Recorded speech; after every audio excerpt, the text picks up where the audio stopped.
Welcome to the How Soccer Explains Leadership podcast, where we explore leadership principles through the lens of the beautiful game. Welcome back to How Soccer Explains Leadership. Thanks again for being a part of this show. Paul and I absolutely love getting to do this. I'm Phil Dark. If this is your first episode, welcome. We are at yet another end of another great season. Season 6, we are just finishing up. We've had some great interviews with Shay Haddow and Dion von Moltke and Mike Semenza and Christian Devries and George Blamoh. And we're going to talk about all those today. It's just such a great half of this season. And this season also saw Paul and I doing our first interview together, which was pretty cool. Not this half, but this season. You got to see. I want to clarify that. But, before we get into it, I just get excited every time because what these post-match shows mean is that I get to have a conversation with Paul and you get to hear that. So what another great day we're going to have today. Paul, how you doing? Doing great, Phil. Excited about another show for us to talk and definitely to go back to the other half of the season where we got to do one together. That was great. And I'm hoping we can do some more of those moving forward, as I'm sure that we will, because that was a lot of fun. It's always a hard getting schedules all together, but definitely fun when we got to do that. And definitely fun we get to sit here and talk together about these last 4 interviews that you had that were just, again, another fantastic half the season. Yeah, and it's exciting too because we are coming up on 100 episodes, which is just insane. Crazy. Yeah. It's crazy how fast time goes, but this is going to be episode 88. Which is unbelievable. We're going to have to figure out something cool to do on episode 100. But folks, if you have any ideas on that, if you can get us in touch with Pele or something, that would be pretty cool to be able to do that. But we'll see what we can do there. And we're going to have another great season in season 7 when we get there. But we're going to have a little break over the summer where we're going to be having some of those lost episodes of Coaching Character podcast, which I teased back in the first 10 or so episodes of How Soccer Explains Leadership, never really got off the ground, but we are going to share with you the interviews that we did do for Coaching Character over the next few weeks of this summer. And so I hope you enjoy those. I think they're going to be great content for you to be able to do. Most of those interviews are actually interviewing American football coaches and players, but we can learn a lot of lessons from them, the other football, as we like to say on this show, right? Yeah. And it should be a lot of good stuff for you to be able to learn. So I just wanted to give a heads up on that, what's coming up this summer. So if you're listening in this summer and you're confused, that seems like it's this other podcast, it's not. It's still us bringing it. I just think it's such great content. I would hate for it to not be heard. And I think that each of you out there will be able to learn a ton from that too. So Paul, we have the last month or so, I know you've had a pretty cool trip that you've been able to go on with your family and with some other folks with Warrior Way. Can you share a little bit about that? Yeah, for sure. Yeah, we took our nonprofit side of Warrior Way Soccer as Warrior Way Gives, and we took about 22 folks of really all ages down to Guatemala, just outside of Antigua, to serve the communities there and some of the villages there through the game of soccer. And as I say, all ages, it includes my kids, ages 5 to 13, were there. And really, as you know, when you go to serve, you come back being served. And it's just an amazing experience. We were able to serve and work with a amputee soccer team down in Guatemala. I think they actually represent Guatemala in the amputee games from there, but a great group of adults there we got to work with. Did some coaching clinics with some coaches from the youth level up to professional, and then got into some of the villages and worked with some of the youth and children there, provided some shoes, and started the coolest things. We started a tournament that'll be an annual tournament with some of these kids from these outermost villages and even an orphanage. They get to come in and compete against each other. And what's cool about that is it just sounds like a normal thing, but a lot of these villages, this tournament, this is the first time these kids had ever left their village. We sent a bus, picked them up, gave them shoes, gave them jerseys, and they're normally competing on dirt fields, and all of a sudden they're on this turf, artificial turf, and even took them out for pizza after. Just experiences that we take for granted daily here in the States for sure, and a lot of other parts of the world, but an experience we were able to provide for them and, show them and their families the love of Jesus as well while we were there. And these families are living in huts, no running water, just the experience and just they have such joy. So again, brought a lot back from that. Excited to, with our partners with FCA Guatemala, they're there, some other great partners. Had a great time. And folks, if they want more information to see what we were doing down there, can connect through our Instagrams, Warrior Way Soccer and Warrior Way Gives, and they can follow kind of what was going on. But really, really cool experience for all of us that were there. Yeah, it was fun. It was fun to follow that. And I especially love seeing your kids and just them diving right in, and your youngest in particular. I remember taking my youngest down to Honduras and seeing that he was 2 at the time. I mean, your youngest is a little older than that, but just being able to see them dive in and as they say, like a child, right? Be able to go in and see through the eyes of a child is just awesome to be able to do that. So you can kind of follow along and see a little bit through the eyes of a child, because, people are people. And that's some of the things that I would love my kids learning, and love for all of us to learn, right? As we're doing these different things around the world, as we're doing these things in different parts of our country here in the US, to know that, we're no better, worse, whatever.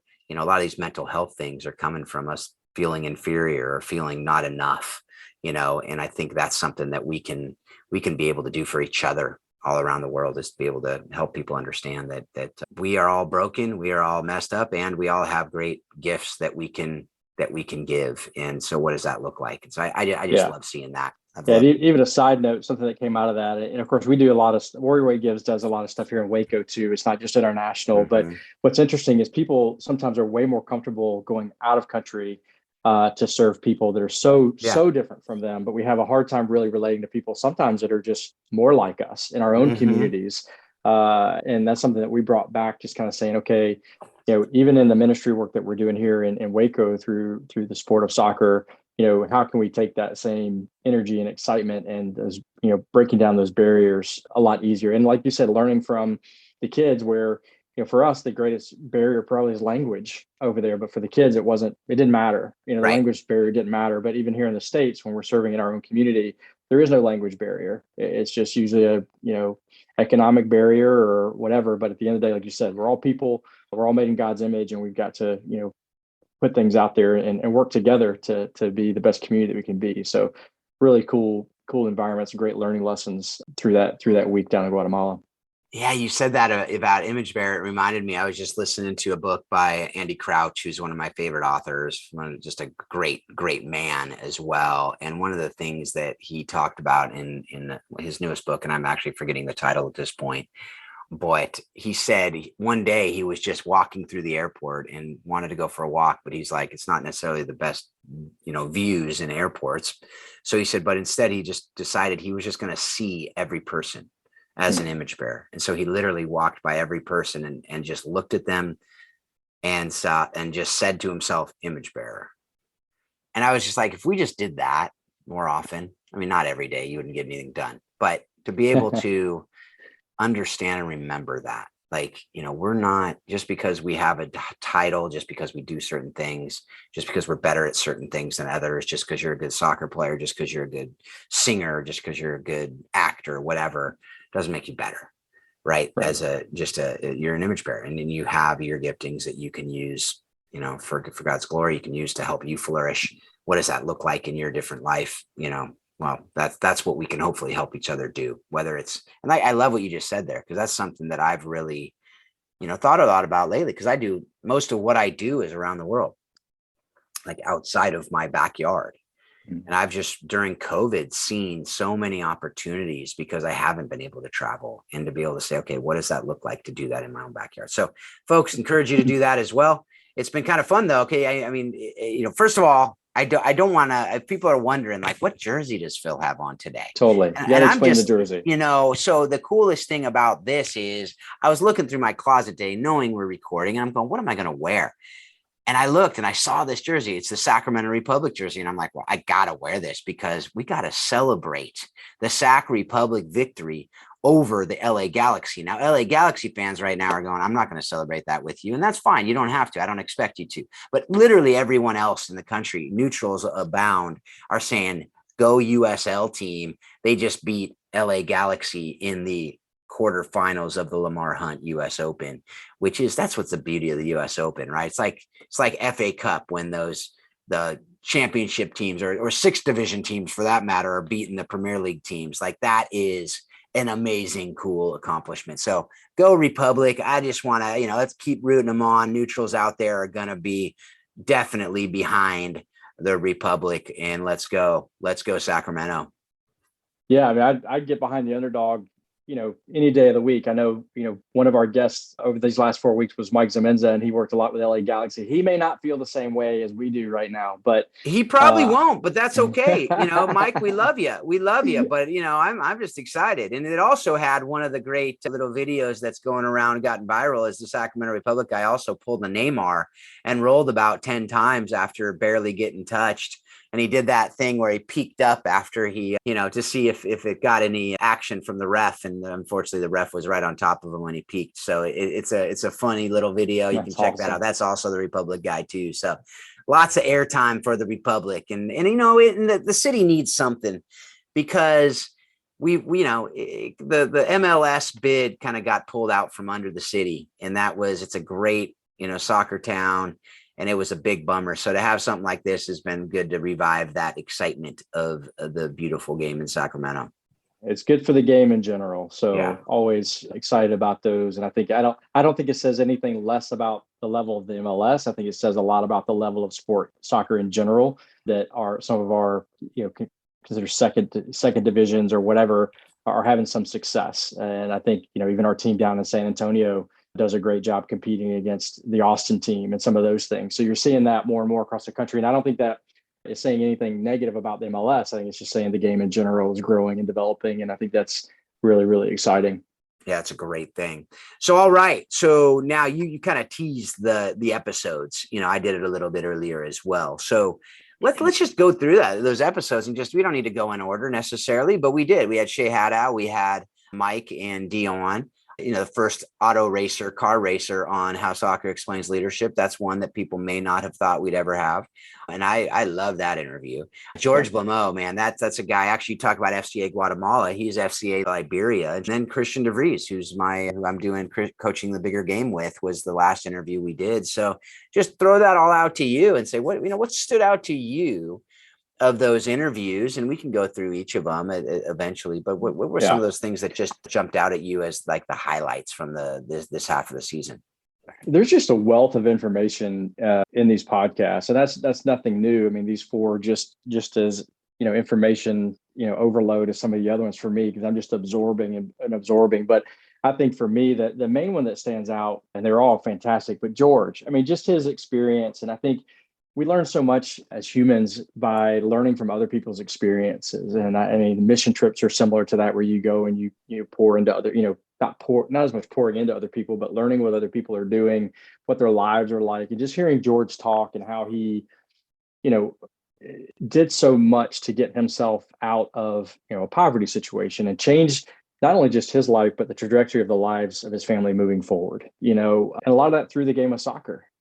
Getting connected through soccer and through the Liberian national team, and then becoming, an ambassador to the UN, and, and now how he's not like this, he's got all these degrees now as an older guy, in his 40s, getting his master's degree. But at every turn, people telling him, no, you can't do it. No, you can't do it. No, you can't do it. And he's like, watch me. I think he even said that. He's like, yeah, watch me. Right. To one point where it's like, people have been telling me that my whole life. Like, just watch me. I'm just going to go do this. But I think I find stories like that and people like that to be very, very motivating, just because now, he could be doing who knows what, but he is choosing to serve. He's choosing to take his experiences and the things that he's learned and give back to others and help them kind of springboard and give them the opportunities maybe he didn't have, or luckily did get, or people didn't have, so that they can then experience that too. So I love that, he's taken, just a crazy experience of being told, no, you can't do this, to now turning the tide of now telling young people, yes, you can do this. Look what I was able to do. And you've got more opportunity than me. Let's change the world, basically. But I loved George's interview, and I'll probably go back and listen to it again because of his accent. I think I missed a few things. Yes. I will go back again and really listen to that again, so I make sure I'm not missing any golden nuggets that maybe slip through the cracks. On that note, I did spend a lot of time, folks. So please use it on the transcript for that episode. Yep. So the subtitles on the YouTube are automatic subtitles, unfortunately, but the transcript, you can follow along on the transcript. And I do encourage you to do so because there's so much in that episode that's phenomenal. But you can get that transcript just at howsoccerexplainsleadership.com. You can go to that episode in the show notes. The transcript is there. So you can check that out. I do transcripts for every episode. If you didn't know that, I take time on those. So please use those if that's something that you'd want to check out. And if you want to go and get quotes, if you want to do all that stuff, you can go get that at the website. All the different resources and everything are all in those show notes as well. I don't say that enough on the episode. I don't think that there's just a wealth of resources that are in those show notes of all the different episodes that we've done. So I agree that George, man, I was blown away by his story and just the great man that he is. And now we have a friendship that we've developed just over WhatsApp and being able to hear. I mean, please be praying for him. He just recently lost his mother, unexpected, just this last week. And so just a huge, it's nothing can prepare us for that. As I know that I lost my mom last year and it wasn't as sudden as his. It was a heart attack, but that's something that there's things happen. And I no doubt he's talk about resilience. That guy, a lot of people talk about resilience on that show. That guy he's like lived example of resilience, right? When somebody literally comes up to him and says, you can't do it because of X, Y, Z. And he's like, whatever. I don't believe that. I mean, and it's just amazing to see how he has also taken the lessons he's learned from the game and he's given back to those youth that are likely hearing the same things that he heard as a kid, right? So for him to be able to come into that and go, hey guys, people are going to tell you all kinds of stuff, and it might not be soccer that is where you're making it, but he's teaching them those life lessons. If you didn't look at that whole life coaching manual that I posted as well, every single thing in soccer he has taken, and that's what this show is all about, is how soccer explains life and leadership, right? So he's taken shooting, as he said, for responsibility, passing to teach service, being able to have, humility and selflessness and all these different things that he's teaching these kids in Liberia and other parts of the world. And then become a UN ambassador. Are you kidding me? This dude who was told he'd never go to school and finish college. Not only did he get a double master's, but then he gets UN ambassador on food insecurity. It's just, that's where I look at it and go, folks, if you're not encouraged by that, I don't think you're breathing. And so if you didn't listen to that one, go back. And if there's one episode, I actually just posted on one of the social media outlets, that this might be the most important episode we've released on this show for all the reasons that we've talked about, but just to show that and be able to overcome odds and overcome things. We have a lot of first world problems that we talk about, and he's got a lot of those same problems, plus a whole lot more that we don't ever face here in the U.S.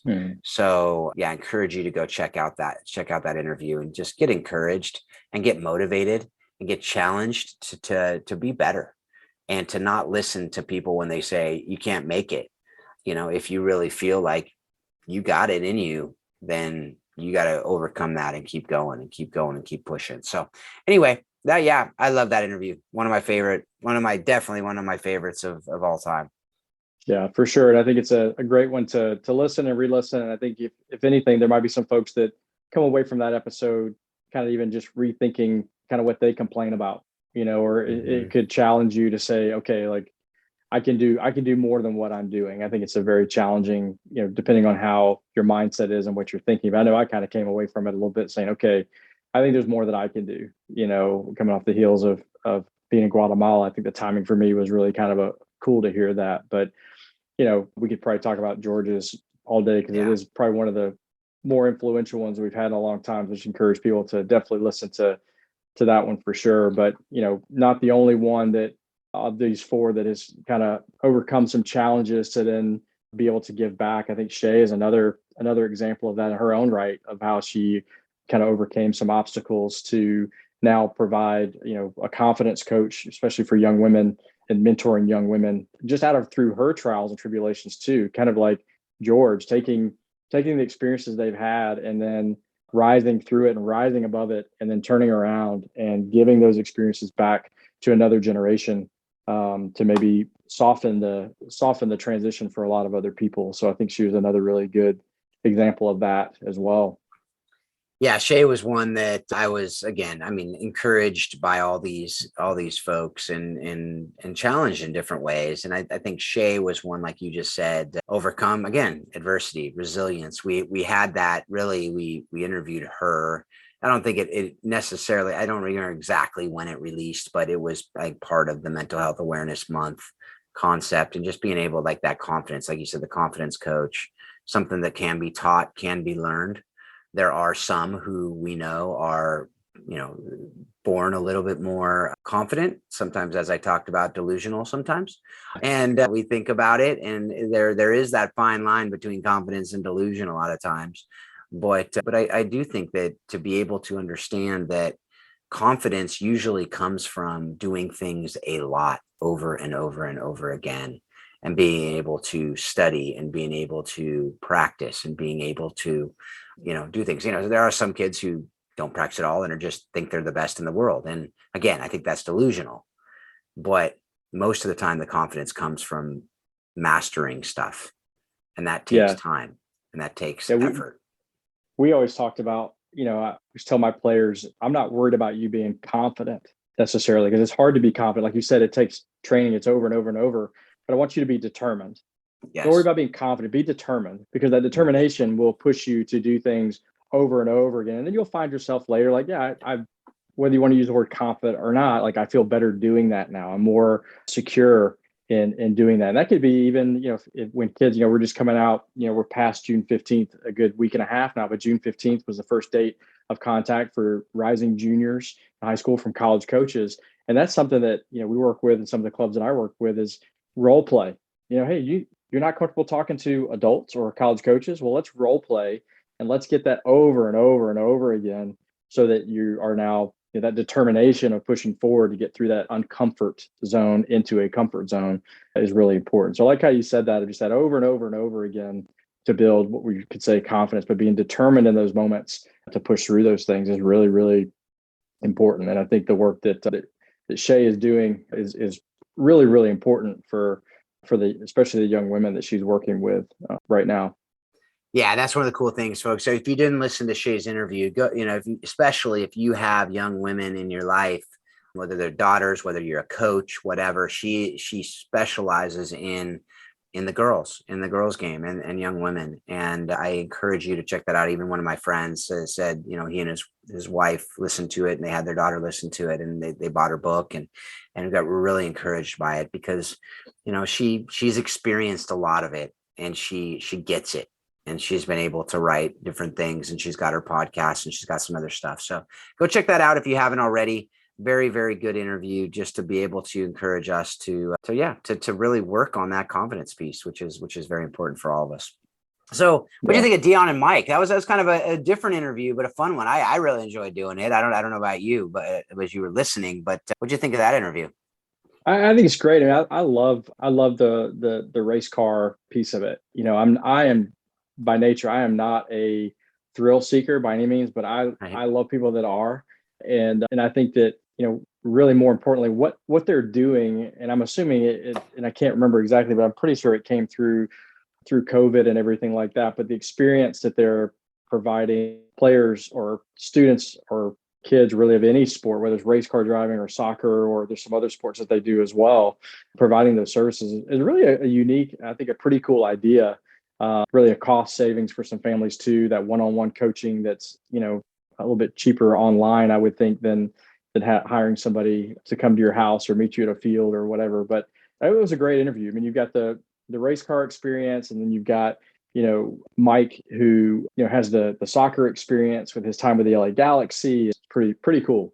Yeah. I think it's a very cool, like you said, I think that's a good word for it. It's a cool way to be able to have guys who, have been through a lot of it. And there are a lot of people that do want that just that higher level and aren't able to get that training in different parts of the country. I think where you are, where I am, it's a bit more readily available, like Texas, California, Florida, probably. But if you're, Midwest, if you're in the, Northeast, I mean, some of the Northeast has it, but there's not as accessible. And even in California, it's not in some parts. And so, or if you just want a different coach, sometimes just hearing a different coach in a different angle. Now, what I don't encourage parents to do is like coach shop and go, well, my coach said my kid's not that good, so now I'm going to go to somebody else. And, until I find one that is, it's like the person who keeps going back for different diagnoses at a doctor because they don't like what they're hearing. Like, be realistic. Yeah. But if your kid's at that level where you just want to have somebody else look at it, I think it's a phenomenal idea, even for that purpose. So that's something that I really enjoyed. Yeah. But I also enjoyed hearing just Dion's, like, what do you learn from crashing? Like, what, like these different parts of that. We don't get a lot of that it's like every day you go out, you literally could die in a car crash because you hit the wall, and it's just a normal thing in car racing. So what do you think of that part? It's awesome. I was on the phone earlier today with somebody else, and we were talking about, allowing people to fail and obstacles and all those things. And I don't think I hate to say celebrate, but we don't celebrate those things enough because we live in a society now where everything in front of us is perfect and going really well. But the reality is, like, to be able to be successful, you got to have some failures and you've got to have some crashes. Hopefully they're not, he's living on a thin line of, tempting death at times with racing cars as fast as they do. But I do think those are learning moments, and if I don't think he said it, but I think I would absolutely believe that he would agree that with that crash, he and his team learned something. Yeah. What not to do the next time. But even in that conversation, with Mike, and you're talking about the coaches and the going back and forth, one of the things I was actually listening for, and it came through and I was excited about it. I was like, okay, what's that relationship between their real coach and these trainers that are on video? And I love Mike's answer to that was that, he talked a lot about, like, listen, we're not trying to replace their coach. We're not even trying to, go against what their coaches say. It's a different perspective. But players, I've always said this to kids that I'm recruiting that I don't know very well. They'll say, hey, what do I need to work on? Well, your club coach, or the coach that you work with the most, is the one that knows you the best. Mm-hmm. I can look at a game and I can give you some ideas of what I thought in that one or two games that I've seen, or a training environment, which is what I think their coaches are doing, analyzing film and whatnot.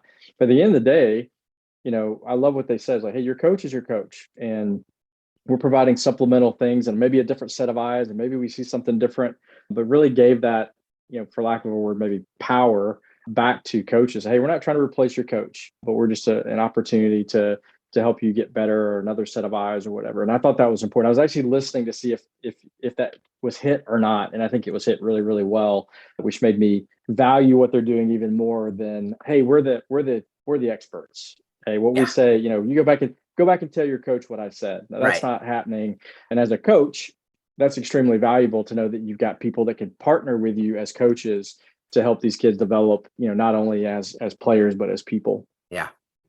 And that's how I see the high school, like as a high school coach. It's the kind of the same thing. Like I get these kids for 3 months. And from the standpoint of teaching them, I tell them, look, if I say something that's different from your coach, like, talk to them about it and see what they say. And if you like doing it the way they do it better, great. And if you like doing it the way that I do it better and it works better for you, great. But don't feel like what I'm saying and, I can't listen to you, and just ignore. No, it's like there's different philosophies on a lot of these things.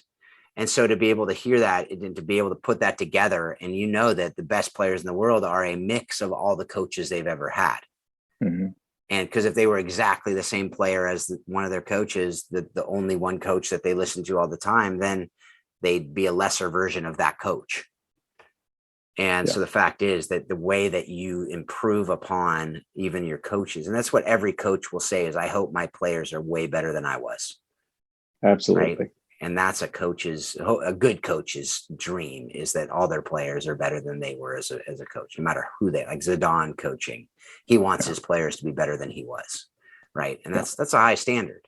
But if he's a great manager, great coach, he'll be able to get that in some of those players. So anyway, I appreciate that. And I thought it was cool too, just the conversation with Mike about Zlatan in the locker room Oh and yeah. hearing that, like that was just fun to hear that because it surprised me, I don't see him as that locker room leader. I have heard that. I've heard stories, but nothing has backed that up in what I've seen. So anyway, what'd you think of that?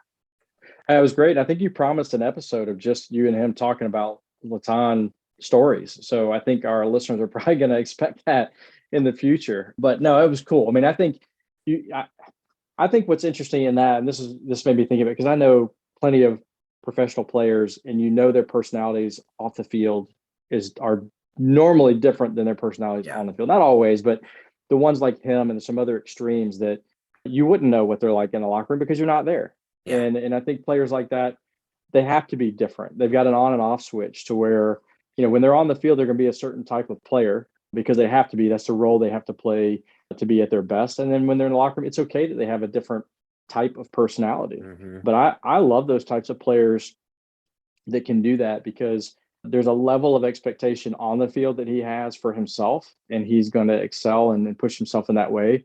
And then to be able to kind of let the guard down a little bit in the locker room to be something different. The locker room needs something different than the field needs because you're not in the heat of competition outside of those 90 minutes in the locker room. It needs something a little bit different. So the players that can't make that transition, that are the same person in the locker room as they are on the field, you don't want to be around those players all the time. And Latan is one of those where you look at him and go, man, I wouldn't want to be around that guy in the locker room.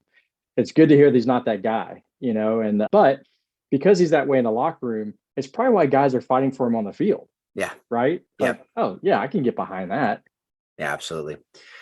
So that was another great interview. A lot of fun. I had a lot of fun in that interview just because it was so different. And I have been watching F1 Drive to Survive, which I know is a very popular mini series out there. I guess it's not mini series, it's different seasons on Netflix. And so it's on my list. I've got to watch that. Yeah. Highly recommended throughout the course of this show by several different guests we've had. So it's funny how many F1 fans there are now because of it. I see little, high school, college girls with different like McLaren racing hats and Red Bull racing hats. And I'm like, did you get that from your dad or something? Like, and they're like, no, I'm totally into it because of F1, Netflix. It's funny. It's just funny how these shows, I mean, then you're seeing that with these all or nothing shows on Prime where people are getting into the Premier League, getting into the All Blacks, getting into these different things, these cricket documentaries, it's kind of cool. People are understanding the sports more and understanding the people because, it's more fun to root for people that you've actually seen and gotten to know a little bit. You feel like you know them a bit more. Oh, absolutely. So. Absolutely. Especially with those drivers, because you don't see them ever. You just see the car. So yeah. And just people don't think of racing as a team sport, but the more you learn about it, the more you realize it is absolutely maybe one of the greater team sports because of the things that have to be in place to have success. And that's I think I said that earlier. When there's a crash, what does the team learn from that? And I think that's a great lesson. I like that there's times where we can get outside of soccer and take pieces from other sports and transit. I know I've done that a lot through some other sports. Is we can always learn from coaches, and you've said this through this podcast, I think a couple of times, like learning through other people's experiences. And I think that transitions well really into your interview with Christian. I mean, that guy, I was fortunate to meet him finally back in the early part of the year when we were at the coaches convention together. Finally got to meet Christian, and the guy is, knowledge and wealth of information that he has is amazing, and the stuff that he's put together that you guys talk about on the podcast, even what you guys are doing together through coaching the bigger game. Like he's just got a wealth of experience and knowledge that I love that, again, sharing with people. And the reason he's doing it is, all about making people better. Right. And I thought that that interview was great. I think that you guys are doing some really great work with, coaching the bigger game. And I encourage people to dive into that and learn more about that. But even some of the other things that he's done in the past, coaching collegiately and learning from others as well, has been pretty impressive. So I thought it was a great interview, wealth of knowledge and information. His insights on youth sport or youth soccer are interesting too, worth a listen just in and of itself, just talking through, youth sports. Yeah, he did a lot of that. I just want to go back real quick as you talked about the car racing being being a team sport. And it's funny because we often use analogies in soccer, like it was working like a well-oiled machine, right? Yeah, And right. they literally have to have it working like a well-oiled machine. It is a well-oiled Yeah, machine. And good when they point. aren't, so, and they also have to have the tires and all that, but it does go back to the mechanics and the other people that you see. And we see that in soccer too, right? You got the kit, if the kit men aren't doing their job, you don't have uniforms to play, right? If the physios aren't doing their job, if the trainers aren't doing their job, and that goes back, so many levels, in sport, and in soccer is no exception. Racing's no exception. But yeah, back to Christian. I agree. I've really come to really respect, and he's a great friend. We wouldn't be doing what we're doing together if I didn't know that he is very, very wise, and he's got a great heart for, like you said, helping others. And that's where we come together. That's our common why, is to help others flourish, right, and make good things better. We do that, and that's what I really love that came out.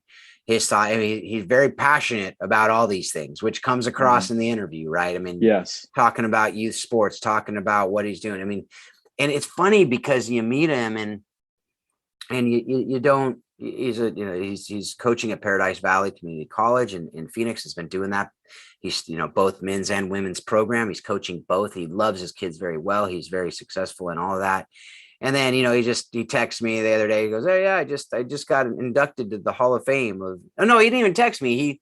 I think it's somehow I saw it somewhere, and I just texted him and said something. He goes, "Oh yeah, that was, it's cool." And like, Yeah. it's just, you don't see that on his side, but he's been able to start programs. He's been able to lead programs. He's been able to learn a ton from all of that. And that's what I love, is we just get to share that. It's not like we're geniuses who are making up stuff. No, it's we're learning. We've learned different stuff, leading the different things that we've led. Me leading nonprofits, me leading high school team, me leading a family, me leading other things, him leading his family and college teams. And being able to come, and both of us are trained in DISC, and both of us are able to do these different things, and to be able to say, how can we just use these things to help others not make a lot of the same mistakes we made, and to be able to, maximize what they have, and all these tools in front of us. How can we help them navigate all these different things, right? And to be able to help younger college coaches and older college coaches alike, but high school coaches, club coaches, different people, to be able to say, how can we help our kids to be the best they can be? And that does start with, as we've talked about over and over on the show, and as we start with on Coaching the Bigger Game, and as Christian talked about, is with that self-leadership. How can you lead yourself to be the best you can be, so that you can then lead your players and your team to excellence as well? But that can only come out of a healthy coach. And a lot of us are just barely getting by, and that we have nothing left to give to our people. And that's hard, because so much energy is given to recruiting, so much energy is given to the admin side of the job, so much energy, and this as a college coach, right? And so, I don't know, speak to that a little bit. I'd be curious to hear your thoughts on that, just as far as, how hard and taxing it is to be a coach who's able to do all those things really well, especially when you look at like high school coaches and other people who don't have a staff around them, that what the value of something like this would be. Yeah, it's huge. When you talk about, I think, I do agree. I think a lot of people kind of look over the take care of me part first, so that I can be the best for others. I think a lot of people overlook that, because you want to be what you need to be for everybody else. So you just jump right into it, and sometimes forget about the things that you need to do on a daily basis to make sure that you can be the best for others. And I know that just through my career, in times where, if I wasn't locked into my quiet times and things that I do in exercising and eating well, if I wasn't locked into that, I wasn't as good of a coach. I wasn't as good for those that I was trying to serve and mentor and pour into. It just became very much a task of like, okay, I've got to get up and do these things, and just because it's my job and I've got to do it. And so many things can get in the way. Like you said, when you get into coaching, you want to coach because you want to mentor and develop young people. And then as you go through it, and it becomes a job, and I don't mean that in a negative way, but it becomes like your assignment, your job, then you've got recruiting, you've got compliance things to deal with, or you're dealing with parents, or if you're a coach that coaches by himself, you've got all these tasks and responsibilities to take care of before you even get to training. You got to order equipment, you got to order jerseys, you got to make sure the fields are lined, or maybe you have to cut the grass, or maybe, all these other things are like, oh, I gotta do that, or we won't be able to practice today. So I'm just going to bypass my quiet time. I'm going to bypass my time for me, or, I'm just going to drive through McDonald's real quick and grab something because that's just going to be quicker and I've got to manage my time better, but in reality, the times where I was the best, and still now, best for my family is when I've got my quiet time in order, my exercises in order, and I'm eating well and taking care of myself. And I think that like anything, programs like this that can help take the wisdom of others to pour into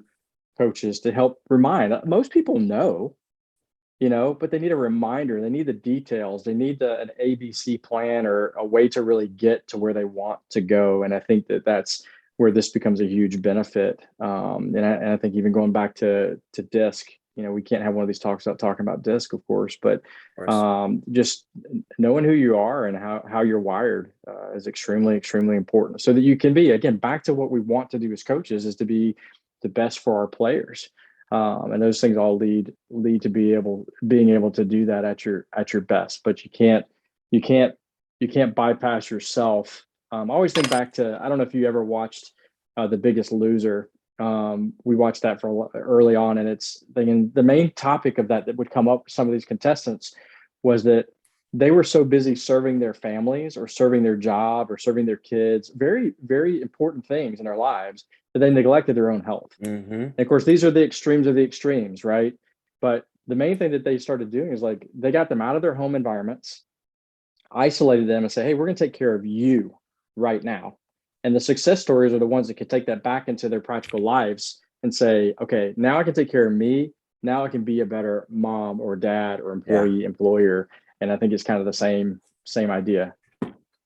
Yeah, absolutely. And it's funny you say that, because I just saw, I don't remember if it was a meme or if it was like a Babylon, I can't remember what it was, but it basically said something like, study shows if dads don't have a dad bod, they are bad dads, or something like that.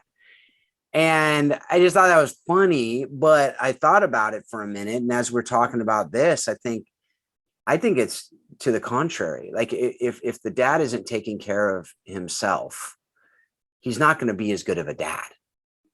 And he's not modeling for his kids what they need to be doing either.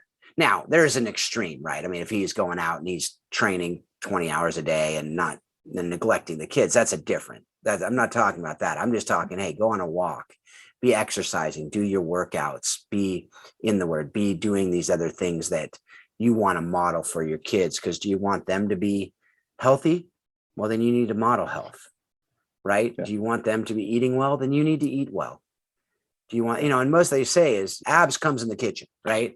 Like, and health comes in all the different things. But if you're looking for the weight, most of that is what you're eating. And that's discipline, right? So how are we showing our kids? And there's so much, and there's more to it. I mean, I know there's other conditions, there's other things. So I get that this is a generalization, and not to say that if you're fit, you're a great dad. That's not what I'm saying. That's a logical fallacy, folks. Don't be doing that with what I said.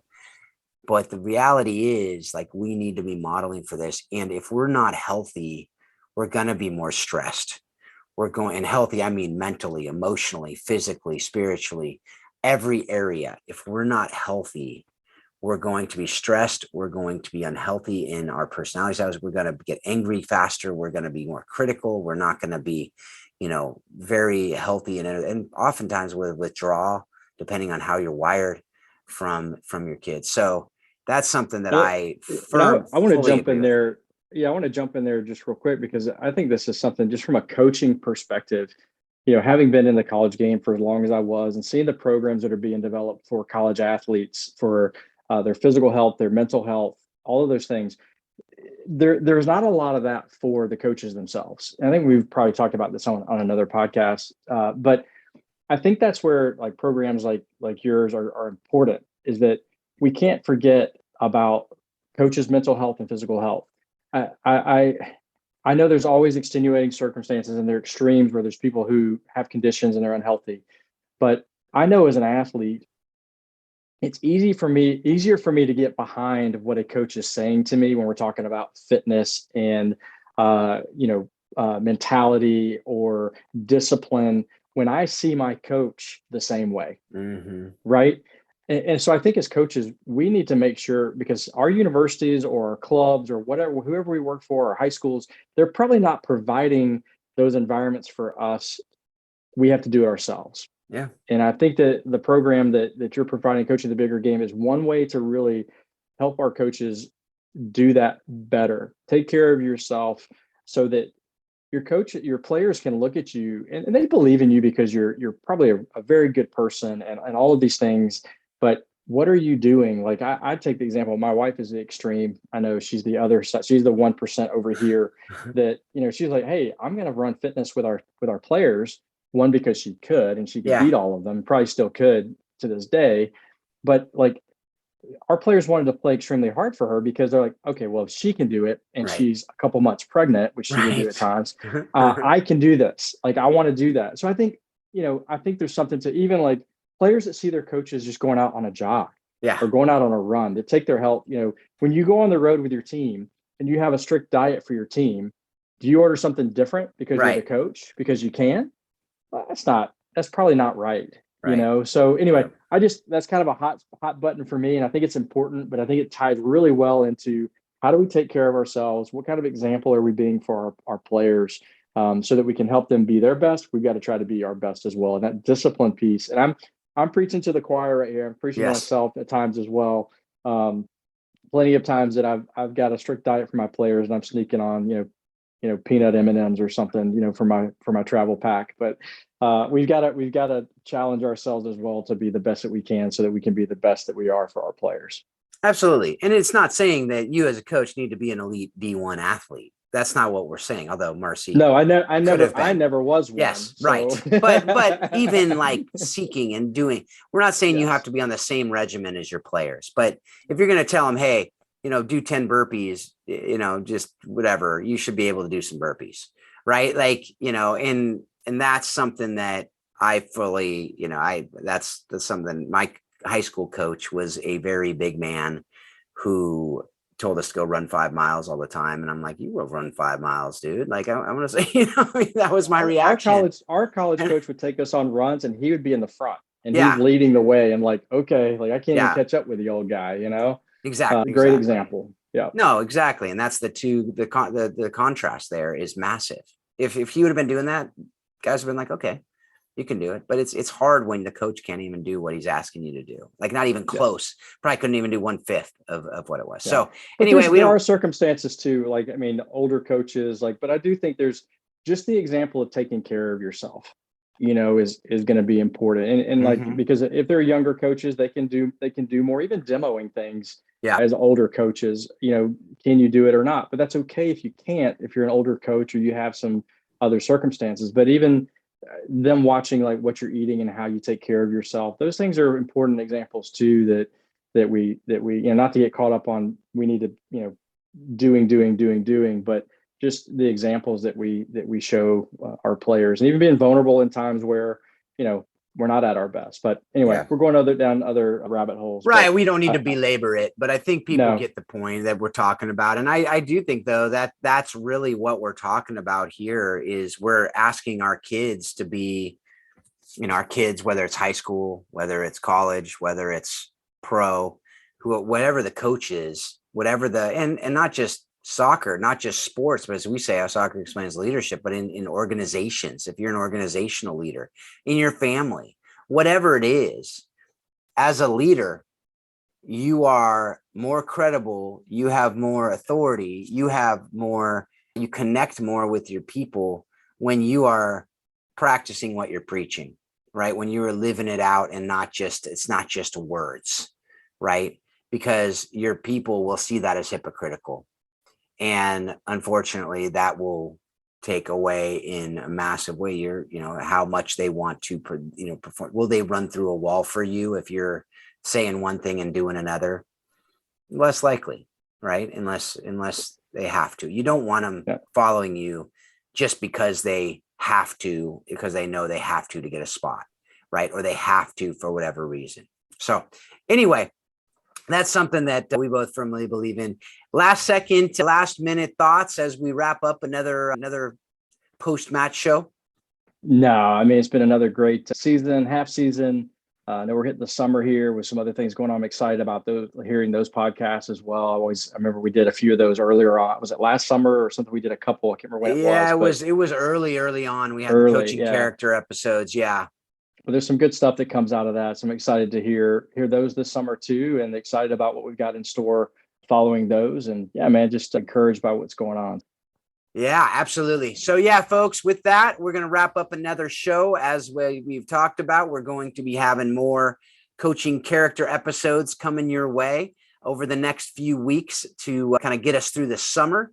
We will then come back at you with new How Soccer Explains leadership episodes and season 7 in August. Sometime in August, we will get those back going. And so until then, definitely check out the show notes for anything that you want to go back to check out and be able to, you can go check out Warrior Way, warriorwaysoccer.com, Coaching the Bigger Game at coachingthebiggergame.com. And with all this stuff that we're talking about, we hope that you take it and you use it to help you be a better leader, a better parent, a better spouse, better friend. And you're continually reminding yourself that soccer does explain life and leadership. Thanks a lot. Have a great week.